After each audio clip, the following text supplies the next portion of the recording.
এখনকার সময়ে খাওয়া পড়ার অভাব কোনো সংসারেই তেমন একটা নেই। মানুষ এখন খাওয়ার জন্য বাঁচে না, বাঁচার জন্য খায়।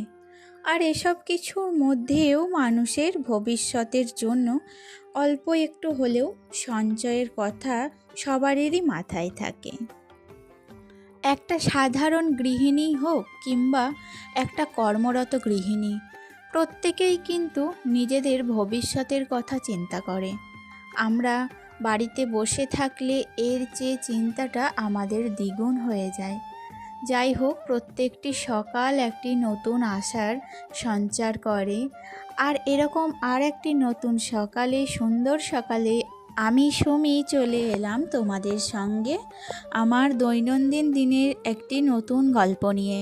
চলো তবে নিজের পরিচয়টা দিয়ে দিই। নমস্কার, কেমন আছো সবাই?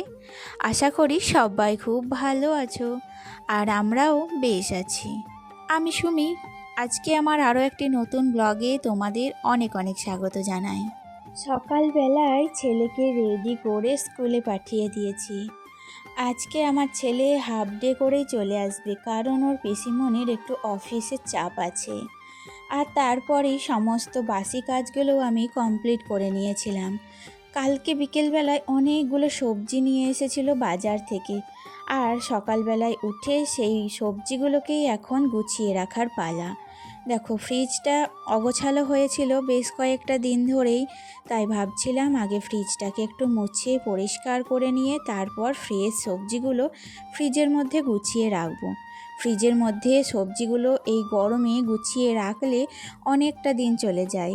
প্রায় এক সপ্তাহর বাজার আমাকে আর করতে হয় না, একটা সপ্তাহ কিন্তু এই বাজারেই আমার চলে যায়। যে কোনো জিনিস কেনার আগে আমাদের অনেক ভাবনা চিন্তা করতে হয়, কিন্তু সংসারে এমন কিছু জিনিস আছে যেখানে এত হিসাব করলে চলে না, বিশেষ করে বাজারটা। অনেকেই আছেন যারা মুদিখানার দোকান, সবজি বাজার থেকে খুব হিসেব করে জিনিস কেনে। অনেকে আবার হাটের একেবারে শেষে গিয়ে কম দামে সবজি নিয়ে এসে অনেক টাকা সেভ করেন। কিন্তু আমি একটু আলাদা। আমার মনে হয় হাটের শেষের কম দামের সবজি আর একদম টাটকা সবজির মধ্যে একটা পার্থক্য থেকেই থাকে। তাই আমি সব সময় চেষ্টা করি টাটকা জিনিসটাই নিতে। সেখানে যদি আমার 50 টাকা বেশি লাগে তাও আমি খুব একটা ভাবি না, কারণ সময় অতটা কিপটেমি করলেও চলে না। আমি কিন্তু মাসিক হিসাব করে বাজার করি না। আমার যখন যেটা দরকার হয় আমি তখন সেটাই কিনে আনি। আর সত্যি কথা বলতে কি, বাড়িতে যদি একটা ছোট বাচ্চা থাকে তাহলে সব কিছু হিসাব করে সংসার চালানো প্রায় অসম্ভব। সংসার সামলানো, বাচ্চা সামলানো, তার সাথে সব কিছু পরিপাটি করে রাখা, এই সবের মাঝে সাশ্রয় করাটাও কিন্তু সহজ ব্যাপার না। সবাই পারে না, আর যারা পারে সত্যিই তারা অনেক কিছু সামলায়। কয়েকদিন থেকেই বাইরে প্রচুর বৃষ্টি হচ্ছিল, আর তার মধ্যেই বৃষ্টির জলের ছিটে পেয়ে আমার এই বারান্দা স্লাইড কাজগুলো না বেশ খারাপ হয়ে গিয়েছিল। তাই আজকে সকালবেলায় সময় করে প্রত্যেকটা কাজগুলোকে দেখো ভিতর এবং বাইরে মুছে পরিষ্কার করে নিলাম। আর এখন আমি চলে এসেছি নিচে এসে সবজিগুলো কেটে নেব। তাড়াহুড়ো করছি, ছেলে চলে আসবে স্কুল থেকে, ওর জন্য আবার টিফিনটাও বানিয়ে রাখতে হবে। আজকে স্কুলে টিফিন নিয়েই যায়নি, কারণ ওই যে বললাম না হাফ ডে করে বাড়ি চলে আসবে, তাই জন্য কোনো টিফিন নেয়নি। তাই আমি একটু তাড়াহুড়ো করছি। আর আজকে আমি কি সবজি কাটছি বলো? কিছু তিতো করলা ছিল, আজকে তো বুধবার, তাই দেখো আজকে তিতো করলাগুলো ভাজবো। আর তার সাথে অনেক দিন আগে কেনা একটা এঁচোড় ছিল, এটাই হয়তো এবছরের লাস্ট এঁচোড়, সেই এঁচোড়টাই আজকে রান্না করব। যাই হোক, তার সাথে শাক নিয়েছিলাম একটু, তোমরা দেখলে শাকটা তো আগেই বেছে নিয়েছি, আর এখন সবজিগুলো কেটে নিচ্ছি। আসলে এই সবজি কাটতে এত সময় লাগে সকালে, এটা কিন্তু একটা বড় কাজ। রান্নার জোগাড়ে সবজি কাটা কিন্তু ভীষণ একটু কাজ, ঝামেলার। তো আমি সবসময় দেখবে বড় কাজগুলোকেই আগে কমপ্লিট করে নেওয়ার চেষ্টা করি। তাই সবজিটাকে প্রথমে আমি কেটে নিই, তারপর একে একে রান্নার সমস্ত জোগাড় করি। এই দেখো ফাইনালি আমার সমস্ত সবজি কাটা রেডি। তারপরে বাবুর জন্য টিফিন বানিয়ে নিয়েছিলাম। আজকে টিফিনে বানিয়েছিলাম সুজি। এখন আমি ওর খাওয়ার দিকে একটু বিশেষ নজর দিচ্ছি, আর নজর দেওয়াতে বেশ উপকারও পাচ্ছি। যাই হোক, তাড়াতাড়ি করে ছেলে স্কুল থেকে চলেও এসেছিল, ওকে টিফিনটা খাইয়ে দিয়ে আমি রান্নাটা বসিয়ে দিয়েছি। আসলে আবহাওয়াটা বেশ ভালো, মেঘমেঘ করছে জানো তো, তাই জন্য আমার কিন্তু রান্নাবান্না করতেও এখন খুব একটা অসুবিধা হচ্ছে না। মাঝে কয়েকটা দিন যা গরম পড়েছিল, সেই গরমে রান্না করতে গিয়ে আমি তো হিমশিম খাচ্ছিলাম। আর আমাদের রান্নার না আছে কোনো ব্যবস্থা, না আছে কোনো জানলা, এমন জায়গায় রান্নার গ্যাস ওভেনটা রয়েছে।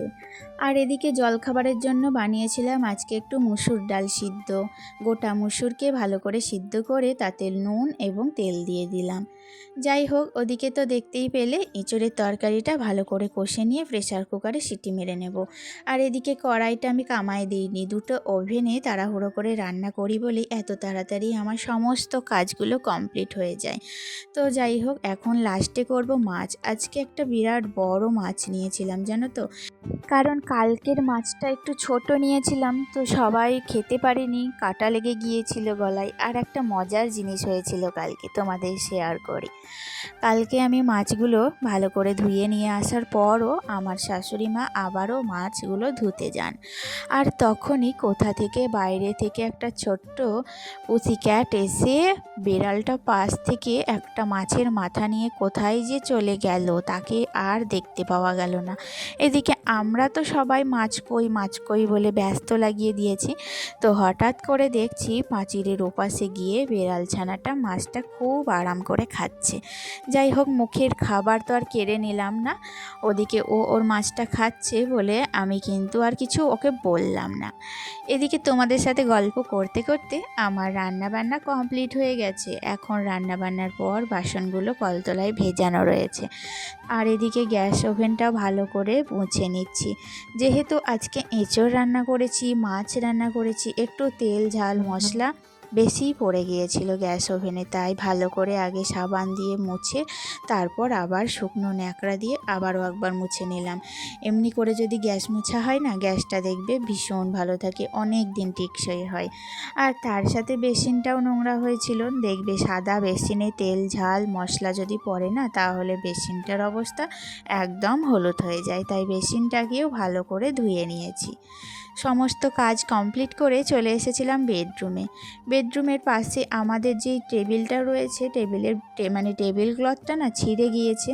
অনেক দিন থেকেই ভাবছি যে একটা নতুন টেবিল ক্লথ কিনবো, কিন্তু সময়ের অভাবে আর কেনা হয়ে ওঠে না।